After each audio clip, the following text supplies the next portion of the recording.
Yes, we're kicking it 4D. 4D lifestyles of the free. Lifestyles of the free and famous. Next level living is what the aim is. So this is my first real home in the ground.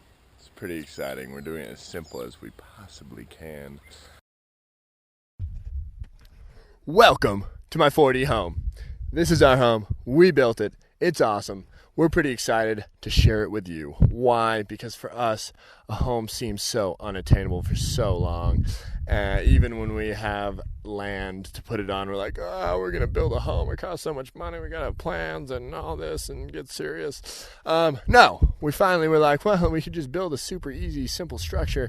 And that's what we did. We use things that were available to us like eucalyptus beams, scrap wood, concrete forms, bottles, things of this nature to make it as cheap as possible and recycled as possible. This isn't really the home I never thought I built. I was big into earthships and thermal mass and what have you, but this is the home we built because we were shooting for economic, fast, and at the time temporary. We didn't know if we were going to stay, so we built something that could easily be taken down. I built this myself with a variety of friends, Nelson El Poderoso, Nick Catton, who gifted his time to help me finish out the kitchen. Chris Erickson came in at the end to save the day and do all the little bits and bobs. And Cesar Maca, who helped me build the styly bathroom. So this is our home. I want to show you it because I want to provide y'all with some little ideas, maybe some inspiration that you can actually build a home yourself too. If you live in a wintertime climate or have a place with building codes, which a lot of you do, this really isn't going to fly, but it can give you some inspiration on how you can make it easier, and we don't have to do everything the normal way, right? Welcome. So this is the inside. This is where we started. We were just trying to make a room that had a bed so that we could sleep in, and that's what we did. We started with these big, beautiful eucalyptus beams. Call this one the Hefe.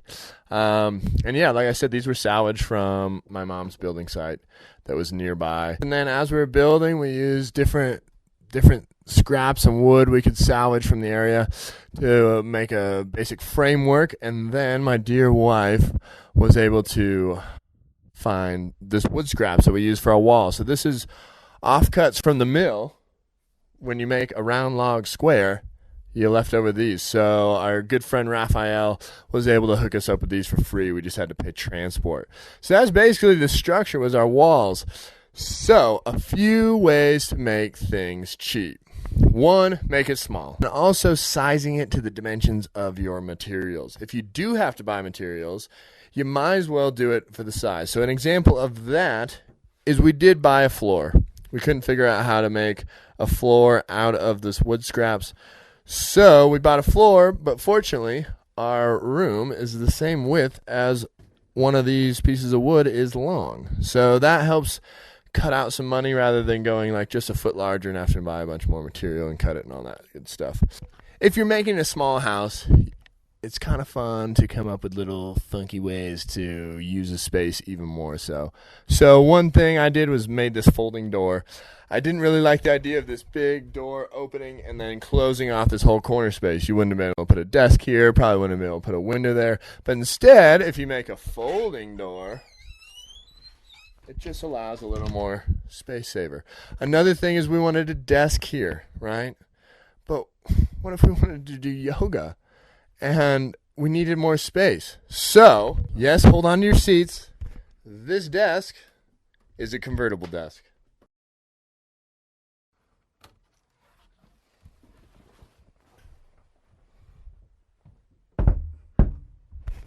So there you go. Look at all this space we just created with that little convertible desk. It's so great. I love it. Another nice way to make a small space a little more functional is I sunk in the closet to the wall so it kind of lines up right with the wall.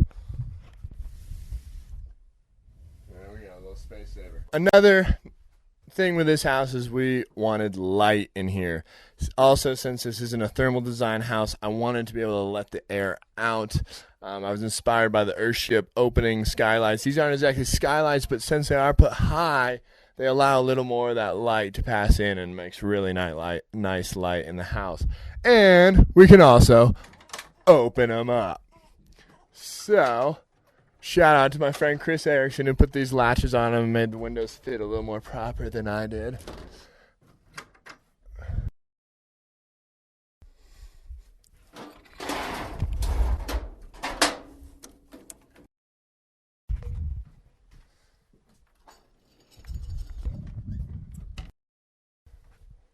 So, it's a nice feature. Now you get nice views of the outdoors. You can see the passing by clouds, the changing sky, the moonlight at nighttime. It's quite beautiful. It's perfect for a breastfeeding mother. Another creative fun feature of this home is we got wild with triangle windows. So we built a little pyramid on this side, which gets an awesome view through to Mandango.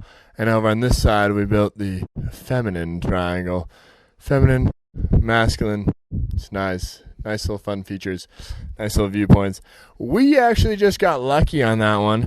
The fact that Mandango, the mountain lines up right through the pyramid, so that's fun. Sometimes saving money actually costs you a little bit more time. Like, for example, each one of these pieces of wood came with bark on it, so we had to peel each one of those pieces of wood, which took a while.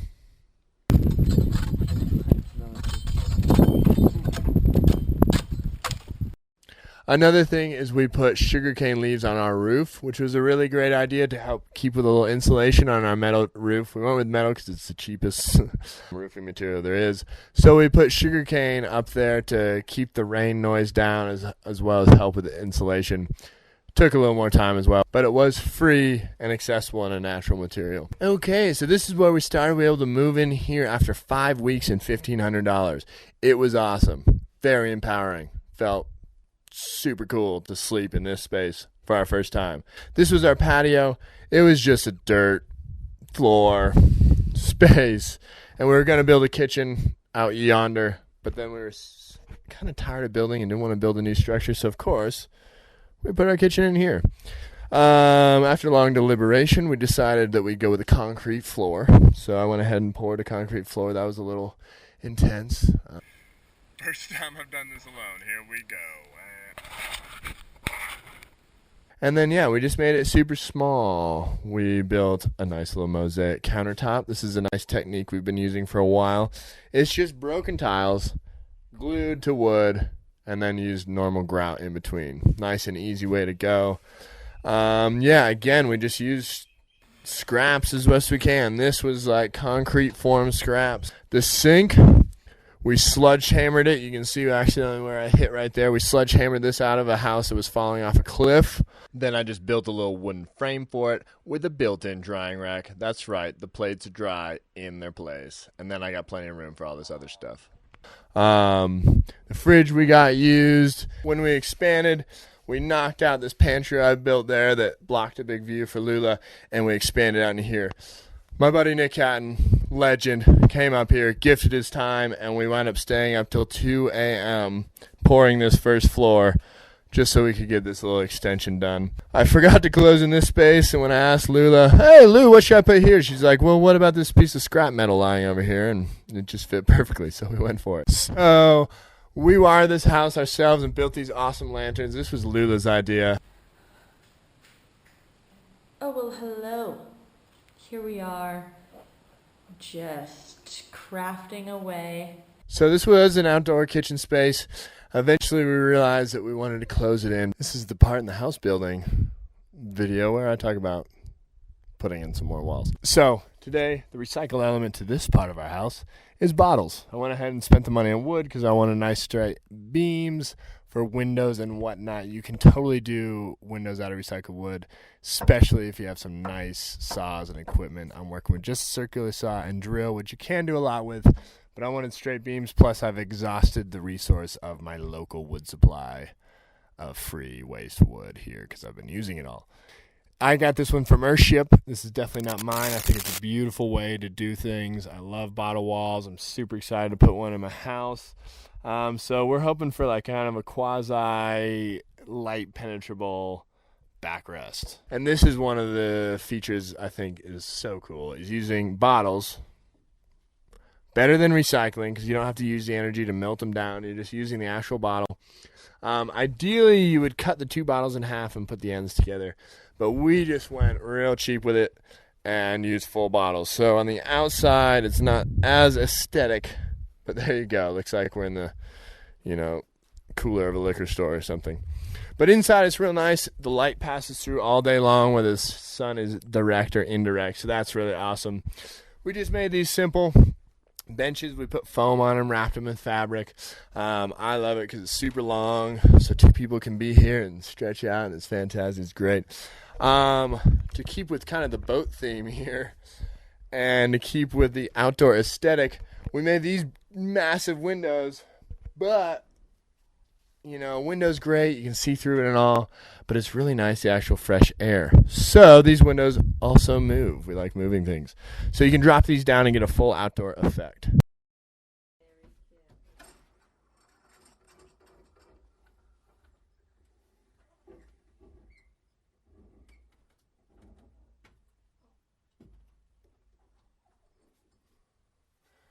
As you can see, the design isn't super perfect. You gotta be very, very careful. We hold them together with a little cleat, all sailing style. When you drop both these down,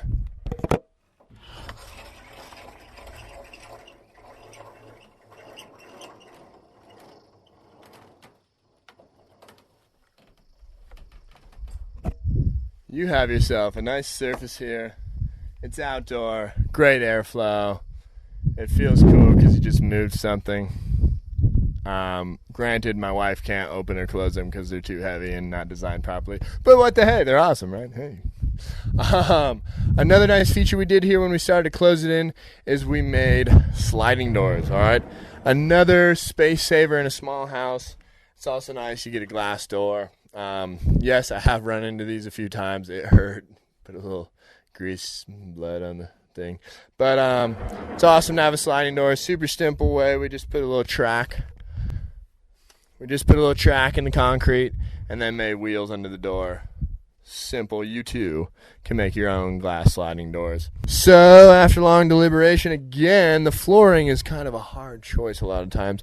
I didn't want to do a boring concrete floor again, so we went with rocks. All right. These are nice river rocks from the area. Abundant. And instead of putting them right into concrete, I dug the rocks out and put them into dirt. That way my hippie self could be nice and grounded when I was in my living room, right?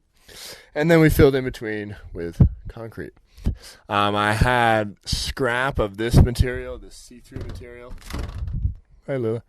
And so I wanted a little more light in this back room, so I got wild, and we put it like our own little makeshift skylights up here. Kitty seems to like it. Another way to be economic is to not be in a rush, all right? If you're not in a rush, you can go gather all your materials in advance, and the more time you have to gather materials, find waste scraps and things like that, and have a plan, the cheaper it's going to be able to be. Now let's move on in our tour from the living room right outside here to our outside yoga pavilion / outdoor bathroom. Yes, here it is, folks. We are pretty stoked. You can see we just kind of stepped up in aesthetic as we've gone along. We realized we're going to stay, so we went duro and put in a big concrete retaining wall. We built a bathroom for pretty darn cheap. This room, a little less usage of the waste material. This goes back to collecting materials in advance. We were in a massive rush to get this bathroom done before we had a little baby arrive. So we took a space that was outside that seemed like a really small space, dug into this wall, made a retaining wall, also just crammed in as much as we could. So our shower is kind of right in the middle of our bathroom, but I think it's cool and it works. It's so awesome to take a shower with that view. I love it. Put a lot of skylights in here to add light. We're slowly adding plants. Obviously, we're still not done. I built this little medicine cabinet the other day. Going to add some mirrors and things to that. Also, we put this faucet by our tub so we could have a hose for easy clean out. Makes it nice. Also, I always hated the standard bathtub when the thing pokes you in the back. So we did this swivel faucet, which doubles as a foot wash / bucket filler. It's pretty awesome to have the bathtub outside and the shower outside, but we also have this platform. Lula, ever since we got here, was asking me to build her a yoga platform. It was the last thing I did when building this house. But now we have one. We also have this cool little hammock. Gotta love that. So, you can take a bath and then come out here, sit in your hammock. Life is good. So, yeah, this is our house. There's still, a million and one things to do on it. But it feels good to actually have a home we can call our own. At the end of the day, we probably spent around $4,000. The original structure to move in, this one, hey babe, was $1,500, and that's $500 labor, $1,000 material. Still costs money, even if you're using waste material. It still costs money. That's like all the little things. And then the kitchen, I'm thinking around $1,000 or so, maybe $1,500. There was no labor there. That was me as well as Nick Catton building that, and he gifted his time like a champion. And then this room was $1,500. Cost, it was a little more material, but we built it way faster. It's probably $250 in labor. And so, yeah, we're pretty happy. We have a house for $4,000, $4,500. And we can do what we want when we want. I must say, it's pretty nice. When you want to put a nail on a wall, you can put a nail on the wall. Right here, babe? Yeah, no problem. Many of you are probably wondering where our bathroom is. I missed that part of the tour. You mean the actual toilet part. Check out 4D Bucket Toilet. That's where we poop. That's the way to go. Compost your poop. As far as our water, we're not hooked up to city water either. So stay tuned. Subscribe, and I'm going to show you our gray water systems. There's a variety of ways we're dealing with our gray water. So, yeah, this is Talbot Walker signing out from the 4D. We'll see you on the next level.